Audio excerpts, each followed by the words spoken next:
Good afternoon, I'm Dave Karger. Thanks for joining me here on TCM for day 2 of this year's 31 Days of Oscar Festival. Today we're focusing on the supporting actress category, and up next is a film that won that award. It's a whimsical, offbeat comedy from 1950 starring Jimmy Stewart, Harvey, based on a Broadway play by Mary Chase, who also adapted it for the big screen. Jimmy Stewart gives one of his most memorable performances as Elwood P. Dowd, a kind and eccentric man who lives in a small town and spends most of his time at the local bar. Everyone knows Elwood and knows that he's usually inebriated, but he doesn't cause any trouble until he begins to insist that he has a new best friend, a 6-foot-tall rabbit named Harvey who happens to be invisible. The original play premiered on Broadway in 1944 and was the smash hit of the season and the next several seasons. The play ran for 5 years and won the Pulitzer Prize, and Universal paid $1 million for the screen rights.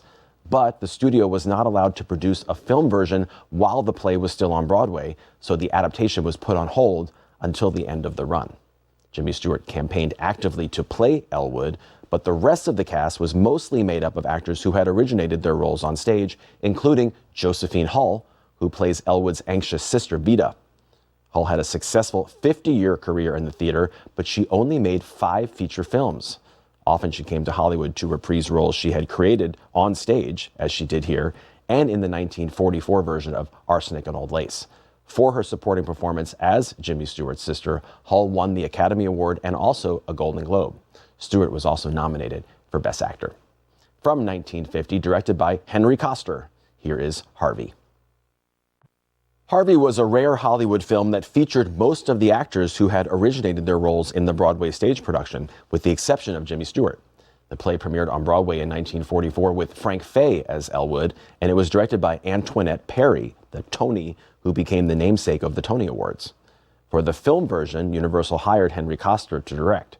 He had recently been nominated for an Oscar for the 1947 Christmas classic, The Bishop's Wife.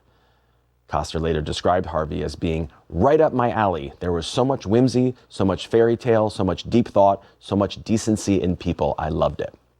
The production was quick and pleasant for everyone involved, largely because most of the cast knew their roles and the script inside and out. I had the most wonderful performers, Koster recalled. The spirit of Harvey, that splendid and helpful ghost, was always with us. Coming up, another Oscar-winning supporting performance from an actress who originated her role on stage, Eileen Heckert, in a 1972 comedy co-starring Goldie Hawn and Edward Albert. Next on TCM, Butterflies Are Free, then Written on the Wind, and later, The Miracle Worker. TCM reads the signs tonight.